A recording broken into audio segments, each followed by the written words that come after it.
Good morning, everybody.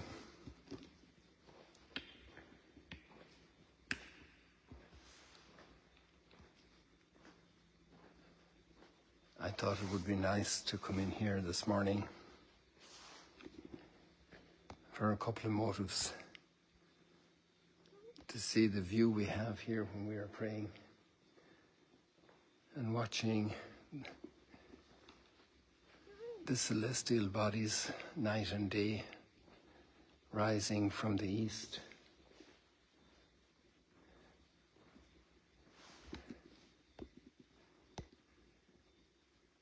Today's psalm speaks of this. And also this morning I saw the stars in a brilliance that I hadn't seen them before here in Magdala. I think a lot of lights were outside, and I was looking up and I thought, wow, that's really black sky and the stars are so bright. And now in a moment we'll go outside for our little stroll, but I thought also maybe to catch the light in here before we go out, because it actually is a very interesting once the sun rises a little bit more, how it impacts here here we're looking at the reflection of the sun here on this.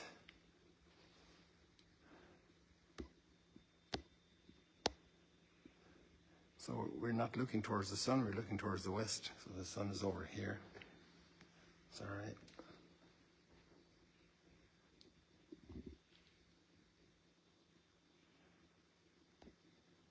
This is the real sun, and then it's reflected here in the windows, in the doors, windows, as you wish.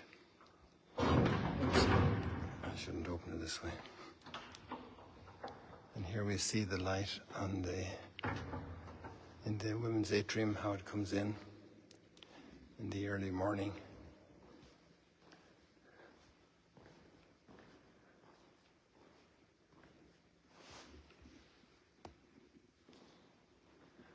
And it's going to grow more intense.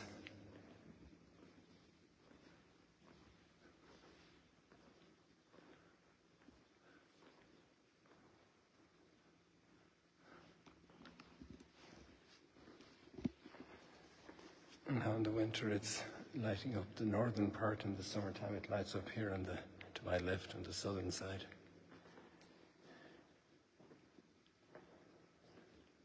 And it's beautiful to be here at this time. It's so prayerful, so quiet, so much light.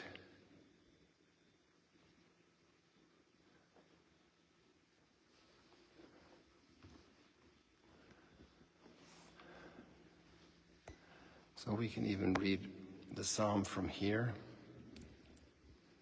Psalm 19.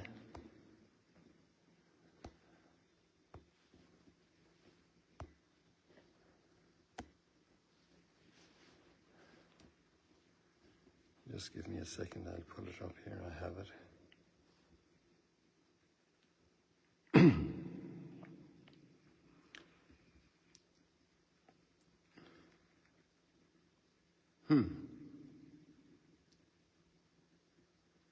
You know, it was in the prayer of the Office of Readings of the Breviary. That's where it was, Psalm 19. So there's actually a different psalm here in these readings for the Mass. It's Psalm 145. But the other one was the sun. The Lord makes a tent for the sun, and it rises like a warrior to run its course from east to west. And no word, no voice, but this message goes out to all the earth.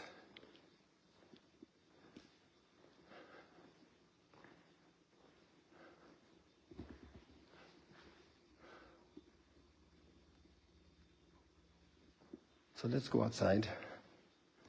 Today we're remembering one who was not listed among the apostles, but he was the right-hand man of Paul. And he gave us the Gospel of Luke, and also the Acts of the Apostles, they're actually one account, the account of the life of Jesus and the account of the first generation of evangelization, of the emergence of the church across the Mediterranean basin.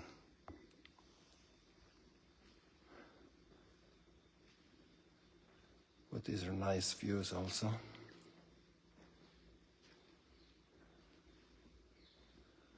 And now that the sun is getting brighter, we'll take one last look at the atrium just to see the impact of this light as it comes in here.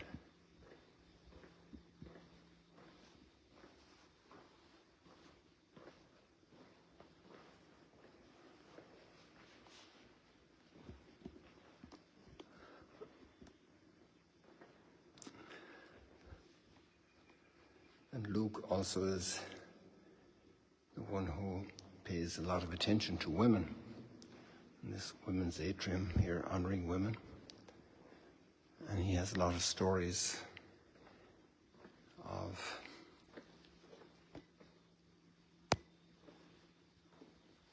and also the mercy of Jesus towards women, the kindness, the compassion, the tenderness,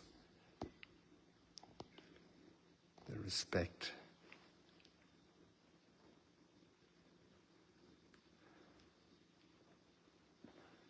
So now let's go outside.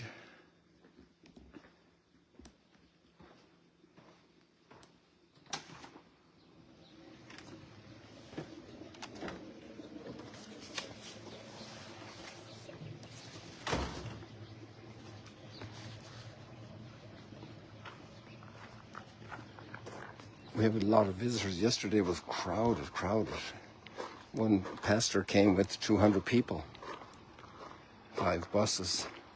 At the same time, there was a very large group also from Brazil. I'm just looking at a white building up on Svat, and the sunlight is emphasizing its presence. Yeah, you see there? I don't know what building that is, but it definitely has a large presence there looming over Svat. Your friends, O Lord, O make known, O Lord, the glorious splendor of your kingdom. And just like the sun chasing its course from east to west, and the stars of the sky communicate. Good morning. If you want to get down here, you go. It's open here. There's an opening here in the fence. Excellent, thank you. Where are you from? I'm from Atlanta, U.S. Atlanta? Oh, okay. You're with Pastor Anthony. Yes, correct. Yes. Right. You want to say hello to the world? I'm doing a live stream. Look at this. Oh, you are doing a live stream. Yes. So everybody heard your voice already, but they don't have to see your face. That depends on you, because God said to Moses, "You can see my back, but not my face." Okay, excellent. So I've got a face for radio, so you've got a face for radio. God bless you. What's the first name? Is Brent? Grant. Yes. I see you there. Very good, yes. Grant. God bless you, Grant. Yeah, a pleasure meeting you. And Geiger, that means you're like a violin player or something. Geiger I wish I was. Geiger is it's Geigler. But Geigler. Probably the same thing. It's the guy who plays the Geiger. Yes. Geigler. Yeah, that's good. It means a violin in German. Oh, it does. Yeah. God bless you, Grant. God bless you as well. Thank you. So we have this group mostly from Atlanta, but many others are with them, staying here for about 4 days, I think. They arrived 2 days ago. And the first person I met from the group is actually from Santiago, so I thought they were all from Santiago, but they're mostly from Atlanta. So there's a very interesting little personal detail that's in the first reading today about Luke. Luke is the only one with me. The importance of company. Paul had many strong companions like Timothy and Titus, and they were major team players with him in his work of evangelization. And we can't do things alone.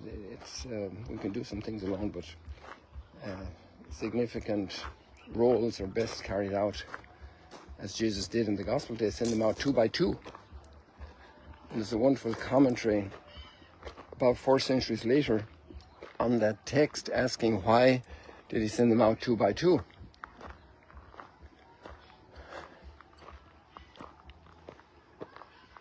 And the answer is that if their major message is charity, the love of God, the love that was revealed in Christ, then they need to be practicing this love with each other. Respect, patience, because each one of us is a burden for the other. And one thing is to say that it's a good idea to be kind to the others and to be forgiving, but if we're just preaching it and not living it, and if we live it, we realize it's harder than we think sometimes to be patient with each other. That applies to everybody, priests as well, and sisters and nuns and missionaries, because we're all a burden for each other, and we have our own ways of seeing things and doing things, and we have to integrate and harmonize with the others. In order to have a good choir, you have to harmonize. And how do we harmonize our activity? How do we go together? How do we grow together? This is a very, very, very important exercise. And so why talk the talk without walking the walk? And that's the insight that Gregory had when he commented this some 1600 years ago, that surely when the Lord sent us out 2 by 2, it was to give witness, real lived witness to our oneness, and not just to talk about it. And so Luke is also living that out. He's there with Paul, and obviously Paul is a leader role. Luke is also a leader, but obviously he's following Paul, following Paul's lead, serving. When the first defining words of Jesus himself, washing the feet, tending to the sick, teaching about the kingdom to those who want to learn and to know. And teaching is hard work. Ask any teacher. Teachers have to prepare very well for their teaching, and they do a lot of follow-up work and individual work with their students, and they present the material in a way that's attractive and enlightening. And this all servant roles. I want to thank the first 2 people who were sent into my life, and they did great teamwork, I must say, and those are my parents, now in glory by God's grace. And to work as a team, to work together, sending them out 2 by 2. And then there are rough times along the way. Alexander the coppersmith did me a great deal of harm, Paul says.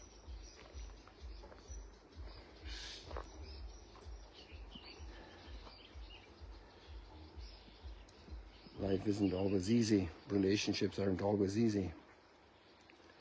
At my first defense, because he's in prison, no one appeared on my behalf. Everyone deserted me. Wow. Another experience of life, and also of missionary life sometimes. Very important to learn that lesson. Who appeared to defend Jesus in his trial? How many people spoke up for him?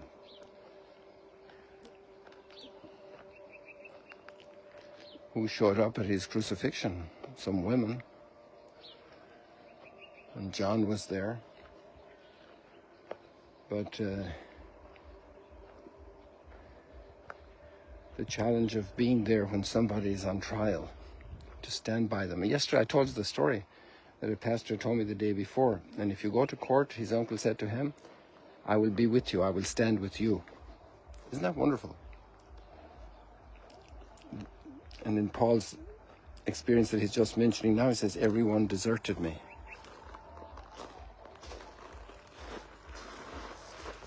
And And the beautiful line of the Psalms, your friends make known, O Lord, the glorious splendor of your kingdom.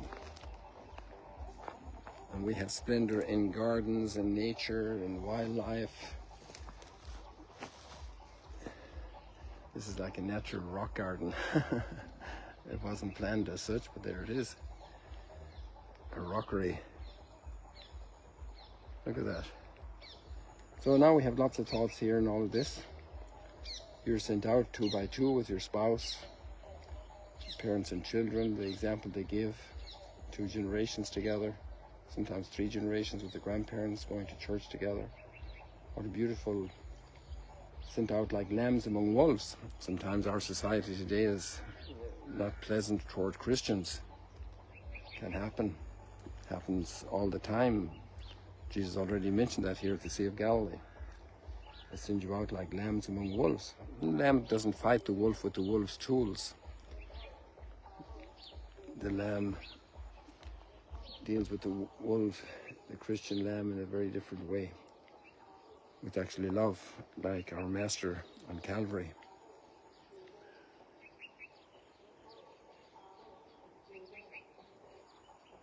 So there's lots more there if you want to dig into it. I'll say goodbye and pray that you will reveal the splendor of God's kingdom today with your family, with everybody else. See you later, alligators.